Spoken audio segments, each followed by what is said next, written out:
Beryllium 3 positive के लिए Z3 put करो। उसने बोला हुआ है कि कौन सा एटम है, हाइड्रोजन, मीन्स Z1 नहीं पुट करना। कहता है काइनेटिक एनर्जी बताओ, अभी डिस्कस किया था ना।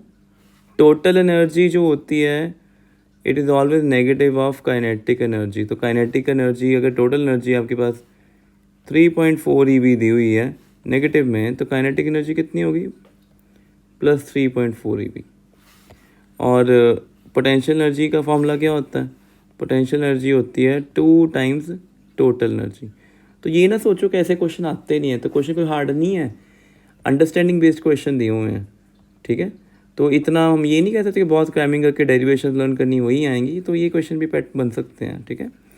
कहते हैं which the answer would change if the choice of zero potential energy is changed.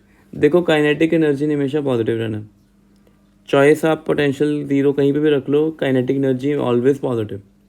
But potential energy क्या हो जाएगी, -6.8 से +6.8 हो जाएगी, only potential energy will change, ठीक है। इसके बाद नेक्स्ट पेज पे आते हैं, देखते हैं कोई और क्वेश्चन मिलता हमें। सो न्यूक्लियर एनर्जी के ऊपर देखो क्वेश्चन आ गया।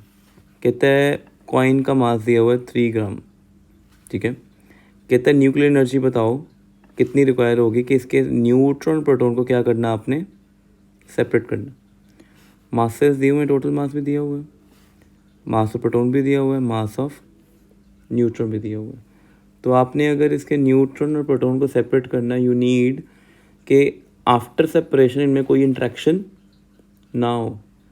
तो जो आपको बाइंडिंग एनर्जी है ना, जो न्यूट्रॉन प्रोटॉन को बाउंड करके रख रही है, अगर आप उतनी एनर्जी प्रोवाइड कर देते हो उनको क्या करने के लिए, डिसमेंटल करने के लिए, तो आपने क्या काउंट करना है, बाइंडिंग एनर्जी काउंट करनी है।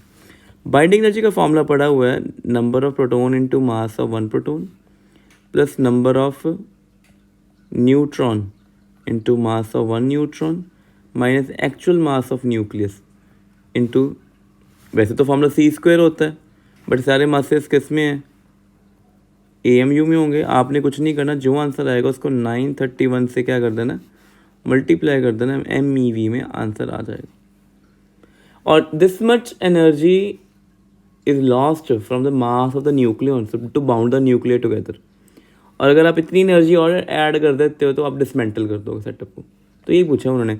लैंग्वेज क्विकी सी थी, लैंग्वेज स्ट्रेट फॉरवर्ड नहीं दी हुई, बट हमें पता होना चाहिए कि जितनी एनर्जी का लॉस आ रहा है दैट इज़ बाइंडिंग एनर्जी, मास का लॉस आया न्यूक्लियस में, वो सारा बाउंड करके रख रहा है ना।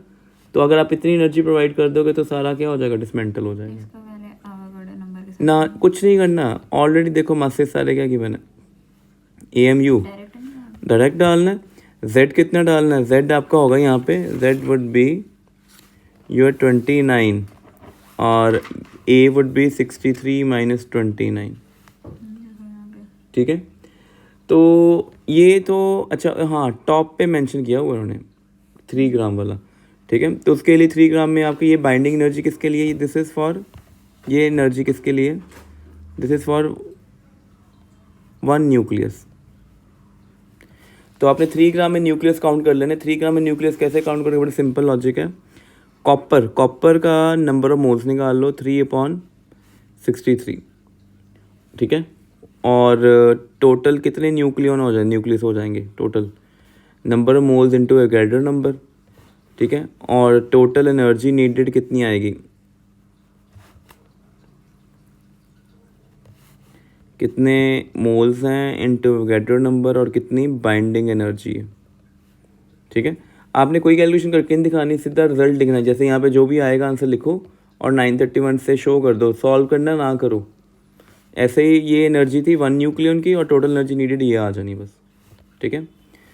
और क्वेश्चन ये देखो, कहता है show that the least possible distance between object and it's real image in convex lens is 4f, ठीक है। देखो real image, least possible distance कितना होगा, ये तो आपने रे डायग्राम ड्रॉ कर देनी एग्जाम में। तो याद करो रे डायग्राम हमने 10th क्लास में भी की हुई है। जब ऑब्जेक्ट आपके 2f पे पड़ी होती है तो वहाँ से जो रेज आती हैं ये ऐसे चलेगी, ये ऐसे चलेगी, इमेज सेम साइज इमेज बनती है। और कहाँ बनती है, 2f पे बनती है। और ये कौन होता है, f होता है, ये कौन है f, ये कौन है o। तो इन दोनों में डिस्टेंस कितना है, 4f। ठीक है, तो रेड डायग्राम बना दो, काम खत्म कर दो। ठीक है, सो नेक्स्ट हमारे पास क्वेश्चन मोनोक्रोमैटिक ग्लास प्रिज्म वाला हमारा टॉपिक अभी आएगा नहीं, अभी नहीं करना। हाँ, D Broglie wavelength of electron, dual nature, ये सारे आपको एग्जाम्पलर एनसीईआरटी बैग से मिलने वाले क्वेश्चन है। अच्छा, और इलेक्ट्रॉन का मास दिया हुआ है, एम है same value, means wavelength photon की और इलेक्ट्रॉन की क्या है, सेम है। इलेक्ट्रॉन पार्टिकल है, फोटोन वेव है। और show that the energy of photon कितनी होगी, दिस मच होगी times the kinetic energy of electron, ये बोला हुआ है इसमें। और ये भी मेरे को लगता है एग्जाम्पल में या एनसीईआरटी बैग में मिल जाएगा क्वेश्चन, उसी में ही। ठीक है, सेम क्वेश्चन ही है। देखो, फोटोन की वेवलेंथ निकालनी हो ना, तो वो कैसे निकालते हैं, वो निकालते हैं एनर्जी से। So energy equal to hc/λ, ये फोटोन की आएगी। और इलेक्ट्रॉन की जो वेवलेंथ आएगी, ये फोटोन की वेवलेंथ आ गई, वो आएगी h/mv। अब हमने ना कहता है कि जो एनर्जी ऑफ फोटोन है, एनर्जी ऑफ फोटोन तो ये है, ये वाली, उसमें लैम्डा पी और लैम्डा इलेक्ट्रॉन सेम गिवन है ना, तो फाइनली मेरे पास जो एनर्जी आएगी दैट इज hc/λ पी जो था उसमें जगह क्या पुट कर दें, hc/λ ई पुट कर देते हैं, क्या आ जाएगा hc/h/mv। सिंप्लीफाई किया, एनर्जी कितनी आ गई, cmv, यहाँ तक आ गए। ठीक है, अब हमें क्या चाहिए, वो कहता है कि वेवलेंथ भी इंट्रोड्यूस करो आंसर में, काइनेटिक एनर्जी भी लेके आओ। ठीक है, तो ये कैसे करेंगे, मैंने फॉर्मूले बताए हैं आपको अभी सिर्फ, ये देखो, ये वाला फॉर्मूला लिख सकते हैं, लैम्डा का ये वाला फॉर्मूला लिख दिया। So wavelength photon, de Broglie wavelength electron और mass M has same value, बोला उन्होंने, दे हैव मेंशन्ड।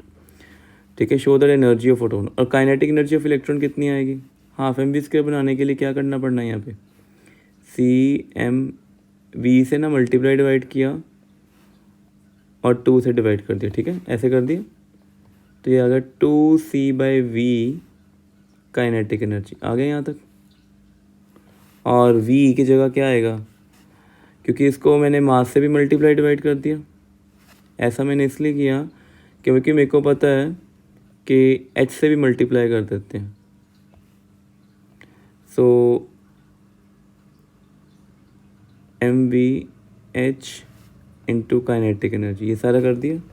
अब इसमें टर्म्स देखना कौन कौन थी, ये h/mv, ये कौन बन गया, वेवलेंथ, और वेवलेंथ तो इक्वल है 2hc 2λcm/h into kinetic energy, और यही हमने वहाँ पे प्रूव करना था।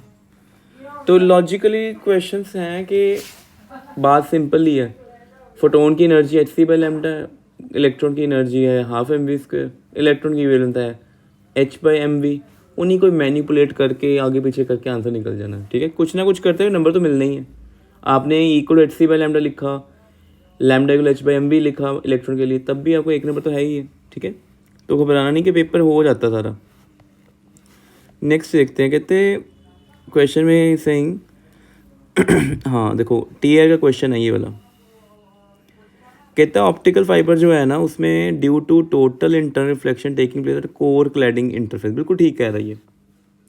कोर अंदर वाला ग्लास होता है, ऑप्टिकल फाइबर जब भी पेपर में आता है क्वेश्चन, उसमें ऐसा होता है, अंदर ये वाला ग्लास होता है ऐसे, ये बाहर रेड आउटलाइन में क्लैडिंग होती है, ये रेड डार्क जो कर रहा हूँ ये दिस इज क्लैडिंग, और अंदर जो ब्लैक हाईलाइट किया दैट इज कोर। कोर का रिफ्लेक्टेंट ज़्यादा होता है, क्लैडिंग का कम होता है, टीआर हो जाती है। कितने reflectant cladding optical fibre is greater than, बिल्कुल ठीक कह रहा है, both are correct and explanation of each other, तो ए ऑप्शन होगा इसका आंसर। ठीक है, तो टीआर के ऊपर कंडीशंस की पूछ ली। कहता है ऊपर वाला क्वेश्चन आते हैं, ऊपर वाला क्वेश्चन किस में पूछ रहा है, आस्किंग फ्रॉम एटम। कहता है electron has higher potential energy when at location at is associated with the negative value of potential, और नहीं ये उसका आ गया, ये तो उसमें है इलेक्ट्रोस्टैटिक्स में है। ठीक है, अभी हमने डिस्कस नहीं करना, बाद में करेंगे। नेक्स्ट आते हैं, हाँ डुअल नेचर क्वेश्चन आया कहते हैं radiation frequency greater than threshold frequency, तो फोटो एमिशन तो पॉसिबल है। उसने कहा photo electric current proportional to intensity, ये भी ठीक कह रहा है, ये हमने ग्राफ पढ़ा भी हुआ। कहता है अगर आपने फोटो करंट जो आपका मेयर कर रहा है ना इक्विपमेंट और इंटेंसिटी में ग्राफ बनाते हो तो ये आता है स्ट्रेट लाइन। आप इंटेंसिटी बढ़ाते हो सोर्स की, नंबर ऑफ सोर्सेज बढ़ाओ, फोटो करंट बढ़ेगा, बट ये कब बढ़ेगा? अगर आपकी फ्रीक्वेंसी थ्रेशोल्ड से क्या है, ज़्यादा है। अगर उससे कम है तो एक भी इलेक्ट्रॉन नहीं निकलना, जितने मर्जी सोर्सेज बढ़ा दो। स्टेटमेंट करेक्ट है। कहते greater number of energy quanta available, greater the number of electron absorbing energy quanta and greater the number electron coming out, ये भी ठीक है कि ज़्यादा फोटोन्स आएंगे, हर फोटोन ने एक इलेक्ट्रॉन निकालना है, ज़्यादा इलेक्ट्रॉन निकलेंगे, ये भी ठीक कह रहा है। तो इसकी एक्सप्लेनेशन का आंसर भी ए ही होगा, ठीक है। nth ऑर्बिट में देखो एटम्स का क्वेश्चन आया, nth ऑर्बिट में एनर्जी कितनी दी हुई है? -13.6 n² eV, और नेगेटिव साइन इंडिकेट क्या करता है? नेगेटिव साइन कितना है? इलेक्ट्रॉन बाउंड है। क्लास 11th में आपको केमिस्ट्री में क्वेश्चन भी था ये NCERT में, what does the negative sign of the energy of the electron signify? It show the bounded system, ठीक है। नेक्स्ट क्वेश्चन पे आते हैं। सो यहाँ पे हमारे पास हाँ देखो एंगुलर मोमेंटम के ऊपर डायरेक्ट क्वेश्चन ही डाल दिया उन्होंने पेपर में, जो बोर्ड्स पॉस्टुलेट है ना, तो बोर्ड्स पॉस्टुलेट में उन्होंने मेंशन किया हुआ ये चीज़, ये वाला क्वेश्चन। कहते हैं अगर एंगुलर मोमेंटम L है और न्यूक्लियस करंट मूव करे तो मैग्नेटिक मोमेंट कितना होगा? तो मैग्नेटिक मोमेंट म्यू जो होता है वो होता है करंट इनटू एरिया। करंट होता है charge upon time taken, area होता है πr², यही होता है ना। टाइम पीरियड क्या होता है? 2πr into speed. इसको स्पीड सिंप्लीफाई करने बैठो, यू विल ऑब्जर्व EVR/2, और अगले स्टेप में मास से मल्टीप्लाई कर दो।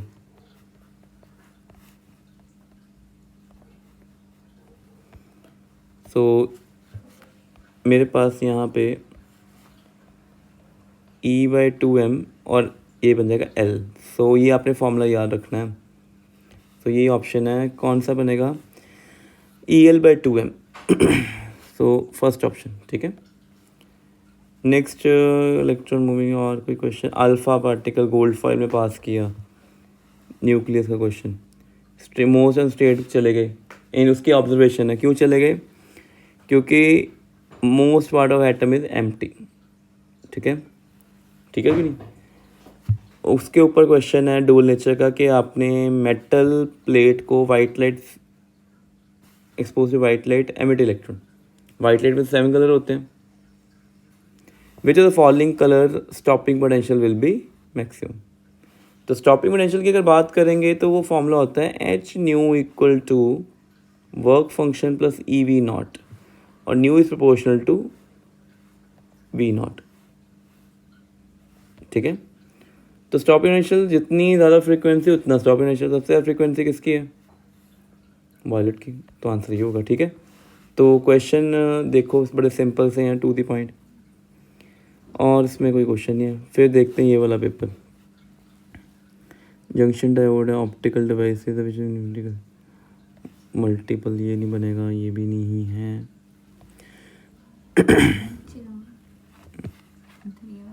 इसमें ये वाला क्वेश्चन प्रिज्म का है, इसमें हमें फाइंड ग्रेजेस, हाँ ये क्वेश्चन बन गया। इस क्वेश्चन में ग्रेजेस का मीनिंग क्या होता है कि रे ऐसे आए, कहते ray of light incident equilateral glass है, शोज मिनिमम डेविएशन कर रहे हैं, ठीक है। Calculate speed of light through prism. चलो मिनिमम डेविएशन के लिए पहले तो आप म्यू निकाल लो। म्यू क्या आएगा? Sine A + delta minimum upon 2/sin A/2। Means पहले पार्ट से ये फॉर्मूला लगा के ना आपने म्यू निकालना है। सेकंड पार्ट में एंगल ऑफ इंसिडेंस निकालना है, AB फेस पे कितना हो कि रे विल ग्रेज अलॉन्ग AC। अब ये ना प्रिज्म फार्मूला और TR का मिक्स क्वेश्चन है, बिना प्रिज्म फार्मूला के हम TR आगे लगा नहीं पाएंगे। तो अभी मेरा फार्मूला मैंने लिख दिया है प्रिज्म फार्मूला, वैसे अभी ज़रूरत नहीं है इसकी, हम आगे देखेंगे। अभी ये TR में फुल फ्लेज क्वेश्चन नहीं आता, ये इंटरडिसिप्लिनरी है, हमने अभी TR तक ही कंस्ट्रेंट रहना है, ठीक है, क्योंकि मैं सिर्फ TR तक ही क्वेश्चन डिस्कस कर रहा हूँ अभी, इसमें नहीं है। ग्राउंड स्टेट एनर्जी देखो मेंशन किया, एटम की ग्राउंड स्टेट एनर्जी दी हुई है, इलेक्ट्रॉन ट्रांसफर 3 to 1 हो रही है, कहता है वर्क फंक्शन अननोन है, फोटो इलेक्ट्रॉन एमिट किए और उनकी मैक्सिमम काइनेटिक एनर्जी कितनी है 9। तो पहले तो इंसिडेंट एनर्जी कितनी होगी, देखो जो इंसिडेंट एनर्जी आएगी ना वो आएगी -13.6 1/n2² - 1/n1², और ये सीधा इलेक्ट्रॉन वोल्ट में एनर्जी आएगी। n2 n1 की वैल्यू 3 और 1 पुट करो तो फाइनली आपके पास आंसर आ जाएगा 1 - 1/9। इसको सिंप्लीफाई करेंगे -13.6, ये रादर ही आना चाहिए था 1/9 माइनस, सॉल्व करके आ जाइए ये 8/9 भी। देखो कई बार कन्फ्यूजन होती है कि n1 किसको लेना है n2 किसको लेना है, ठीक है। तो आपने याद रखना जो एनर्जी रेडिएटेड होती है ना जब हायर लेवल से नीचे तो पॉजिटिव होती है।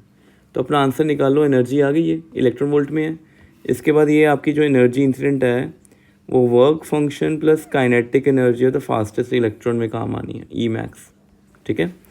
तो एनर्जी आपने ये निकाल ली हुई है ऑलरेडी, वो आपने इसमें पुट करनी है, और काइनेटिक एनर्जी 9 पुट करना, 9 EV, और ये एनर्जी आपने यहाँ पुट करनी है, ठीक है। तो ये आप एनर्जी पुट करके वर्क फंक्शन निकाल लोगे। क्वेश्चन में कोई बहुत बड़ा नहीं है, बस उन्हें एटम्स और डुअल नेचर को मिक्स करके डाल दिया क्वेश्चन, ठीक है। उसके ऊपर क्वेश्चन आ रहा है ग्राफ फोटो करंट वाला आ रहा है, ठीक है। कहता है इसमें एक्स और ए कौन है, देखो एक्स होता है नोड पोटेंशियल, जो नोड प्लेट होती है ना उसका पोटेंशियल होता है एक्स, और ए कौन होता है स्टॉपिंग पोटेंशियल V0। कहते हैं ग्राफ को 3 डिफरेंट वैल्यू के लिए प्लॉट करो, देखो और सेम इंटेंसिटी रखो। तो ये हमने नोट्स में 2 ग्राफ पढ़े हुए हैं। इंटेंसिटी सेम होने से क्या होता है, ग्राफ का फ्रीक्वेंसी अलग अलग है ना, 3 ऐसे ग्राफ मिलेंगे, पहला एक ये होगा फिर एक ये होगा ऐसे। तो सबसे ज़्यादा फ्रीक्वेंसी होगी इसकी वाले की, पहले वाले की, ये होगा ν3 वाला, ये होगा ν2 और ये होगा ν1 वाला, क्योंकि stopping potential is proportional to frequency. Draw this graph for different, देखो एक ही क्वेश्चन में फ्रीक्वेंसी सेम इंटेंसिटी डिफरेंट पूछ ली, उसका ग्राफ कैसा बनेगा। देखो इंटेंसिटी से कुछ नहीं होता,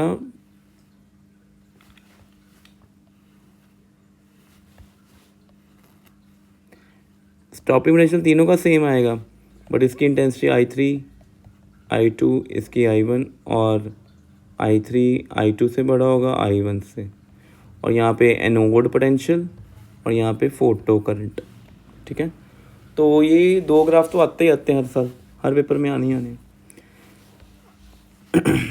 अगला क्वेश्चन कहता है रेडिएशन आप जो यूज़ कर रहे हो ना, but radiation you are using 10^15 hertz, 3 surface पे डाली, पहले में कोई एमिशन नहीं हुआ, तो इसका मीनिंग पहले की जो थ्रेशोल्ड फ्रीक्वेंसी है वो 10^15 हर्ट्स से ज़्यादा है। दूसरे में क्या हुआ है, एमिशन हुआ है, photo electron have zero kinetic energy. Zero kinetic energy का मीनिंग जितनी इंसिडेंट फ्रीक्वेंसी थी ना 10 पावर एक्चुअली उसके थ्रेशोल्ड फ्रीक्वेंसी के इक्वली थी। और थर्ड में पार्ट में क्या हुआ, फोटो एमिशन हुआ, काइनेटिक एनर्जी भी है, इसका मीनिंग इंसिडेंट एनर्जी फ्रीक्वेंसी जो है जो कि 10^15 हर्ट्स है वो इसके स्टॉपिंग उसकी फ्रीक्वेंसी से थ्रेशोल्ड ज़्यादा है। बस ये 3 एक्सप्लेनेशन लिख दी, और एंड में इक्वेशन पूछने तो इक्वेशन बता देना। h क्या होता है, वर्क फंक्शन प्लस, तो पहले पार्ट में कोई इलेक्ट्रॉन निकल नहीं रहा बिकॉज न्यू लेस देन φ0, दूसरे में काइनेटिक जीरो थी nu equal to h nu equal to φ0, तीसरे में ज़्यादा थी kinetic h nu more than φ0। और क्वेश्चन देखें इसमें अभी तक नहीं आया, नैरो स्लिट है ये वाला, ठीक है। न्यूक्लियर देखो, रेडियस निकालने का लॉजिक बड़ा सिंपल है, R(Fe)/R aluminium is equal to mass number of Fe/मास number of aluminium power 1/3। Value put करो आंसर निकाल लो, मल्टीप्लाई भी ना करना, वैल्यू पुट करके क्रॉस मल्टीप्लाई करके छोड़ के फर्मी लिख देना। कहता है शॉर्ट वेवलेंथ, देखो शॉर्ट वेवलेंथ का मीनिंग होता है हाई फ्रीक्वेंसी, हाई फ्रीक्वेंसी का मीनिंग होता है मैक्सिमम एनर्जी। देखो मैक्सिमम एनर्जी कब आती है, जब बड़ी दूर से जंपिंग होकर ग्राउंड पे आते हैं। और कौन सी सीरीज़ की बात कर रहा है, लाइमन, मतलब ग्राउंड पे आना है n=1 पे। कहाँ से आना है, शॉर्ट वेवलेंथ है ना, वेवलेंथ कम है, फ्रीक्वेंसी ज़्यादा है, फ्रीक्वेंसी ज़्यादा मतलब एनर्जी बहुत ज़्यादा है। कहाँ जंप करेंगे, इन्फिनिटी से। तो उसने short wave limit for Balmer series पूछी हुई है, तो कैसे करेंगे, पहले लाइमन में r 1/r, लाइमन में आते हैं 1 स्क्वायर, कहाँ से आएंगे, इन्फिनिटी से। और दूसरे वाले में बाल्मर में आना r 2 स्क्वायर 1/इन्फिनिटी। ये दोनों इक्वेशन को डिवाइड कर दो, लैम्डा एल तो पता ही है, लैम्डा बी भी निकल जाएगा। आई थिंक 4/3 4/9 करके कुछ मल्टीप्लाई होना है, ठीक है। तो you can do your self.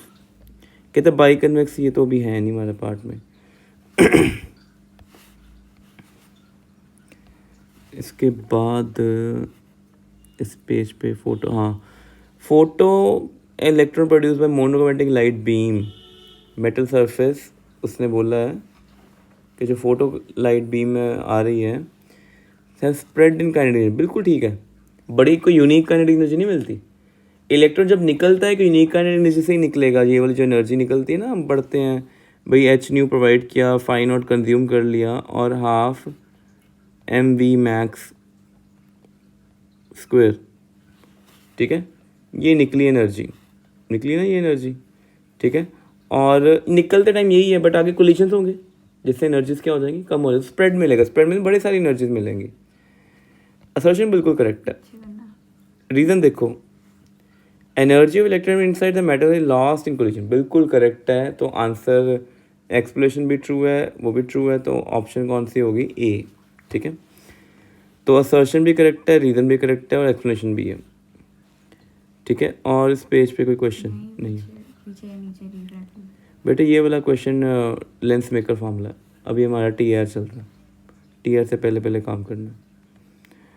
और question which are the following, हाँ देखो, न्यूक्लियर फोर्सेस बड़ा इंपॉर्टेंट टॉपिक होता है, उसके ऊपर क्वेश्चन ऐसा ही आ जाते हैं, प्रॉपर्टी। कहते हैं nuclear force between two nuclear rapid zero at distance more than few femtometre, ठीक चल रहा है। Nuclear force much weaker then, गलत है ये। Force is attractive for distance larger than, ये ठीक है।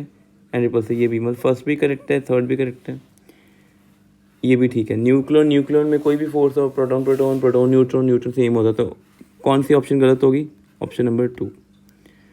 इनर मोस्ट इलेक्ट्रॉन ऑर्बिट कौन है, दैट इज n=1, उसका रेडियस इतना दिया हुआ, थर्ड का कितना होगा, तो रेडियस का फॉर्मूला होता है ये वाला हमारे पास, A0n²/z, z होता है हमारे पास मास नंबर, एटॉमिक नंबर। तो हाइड्रोजन के एटॉमिक नंबर तो 1 नहीं है, तो n² थर्ड ऑर्बिट के लिए कितना आ जाएगा, n² की वैल्यू 9 आ जाएगी। तो 0.53 को 9 से क्या कर देना, मल्टीप्लाई कर देना, और आंसर निकाल देना। तो ऑप्शन नंबर 4 आ जाना, ठीक है। वर्क फंक्शन मैटर का दिया हुआ है, थ्रेशोल्ड फ्रीक्वेंसी निकालनी, कुछ भी नहीं करना है, तो बड़ा ईजी है। वर्क फंक्शन क्या होता है, h/0। देखो एनर्जी EV में है ना, तो आपने H को भी किस में यूज़ करना है, EV सेकेंड वाला यूज़ करना, जूल सेकेंड नहीं करना। तो होना क्या फिर, आपका EV से EV कट जाना है, 4.14 ये भी कट गया, 10⁻15 हर्ट्स आंसर सीधा ही देखो। और ऑप्शन में अच्छा वेवलेंथ पूछी हुई है, और वो आगे निकल गया, मैंने फ्रीक्वेंसी निकाल दी है, तो वेवलेंथ के लिए hc/λ लिख दो। और एंगस्ट्रॉम में पूछ रहा है, तो ये वैल्यू डालो, 12,400 electron volt nanometre upon lambda. तो इलेक्ट्रॉन वोल्ट तो कट गया, तो वेवलेंथ आ जाएगी आपकी सीधी, you can calculate yourself, 12,400/4.14 nanometre में आंसर आ जाएगा, ठीक है। अच्छा 12,400 लिखा, नैनोमीटर नहीं आना था, यहाँ पे एंगस्ट्रॉम आना था।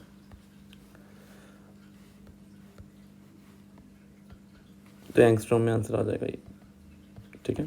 अगर 1240 करें तो आता है। इसके बाद इस पेज पे कोई क्वेश्चन हमारा अभी तक नहीं है,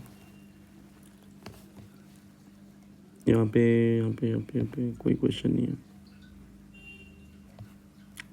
अब ये इस साल का पेपर है, ये सब कंपार्टमेंट पेपर है जुलाई वाला, तो अभी ये टी आर वाला भी नहीं, ये वाला प्रिज्म वाला नहीं करना। क्वेश्चन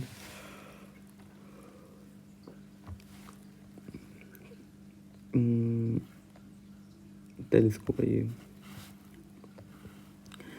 हाँ ये आया देखो, डिस्टेंस, ये वाला क्वेश्चन। डिस्टेंस क्लोज अप्रोच है, वो कह रहा है कि एक अल्फा पार्टिकल के एनर्जी से आ रहा है एटॉमिक नंबर जेड के पास, तो रिवर्स कर लेता डायरेक्शन, तो डिस्टेंस क्लोज अप्रोच निकाल लो। देखो इनकमिंग जो अल्फा पार्टिकल है उसकी काइनेटिक एनर्जी ये होगी जो के है, वो सारी की सारी काइनेटिक एनर्जी पोटेंशियल एनर्जी में कन्वर्ट हो जाएगी, जो कितनी होगी 1/4πε0। जेड ई चार्ज किस पे है, Z E charge is on nucleus, और अल्फा पार्टिकल के ऊपर कितना है, 1/4πε0 जेड ई, अल्फा पार्टिकल के ऊपर 2e, डिस्टेंस कितना है डी, तो यहाँ डिस्टेंस डी निकाल लो, जेड ई इंटू 2e/4πε0 के। ठीक है, पहला पार्ट बहुत सिंपल है। सेकंड पार्ट में कहता है कि अल्फा पार्टिकल प्रोटॉन आए हैं, उनकी हाइड्रोजन कोलिजन में वेलोसिटी इक्वल थी, तो बताओ उनकी रेशियो ऑफ डिस्टेंस अप्रोच क्या होगी। देखो वेलोसिटी इक्वल का meaning, kinetic energy alpha particle के लिए पहले करते हैं, तो जेड ई चार्ज 2e होता है, डिस्टेंस डी है।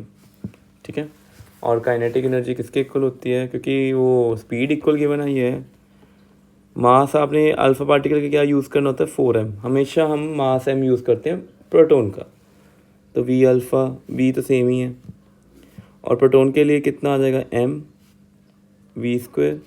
प्रोटॉन पे चार्ज भी कितना होता है e होता है, तो ये कौन है मेरे पास d है, और ये प्रोटॉन के लिए, और ये किसके लिए अल्फ़ा के लिए। आपने इन दोनों इक्वेशन को डिवाइड कर देना है, और डी अल्फ़ा और डी प्रोटॉन फाइंड आउट कर लेना, ये पूछा वो। ठीक है, कहता है इलेक्ट्रॉन जंप किया from second excited state to first.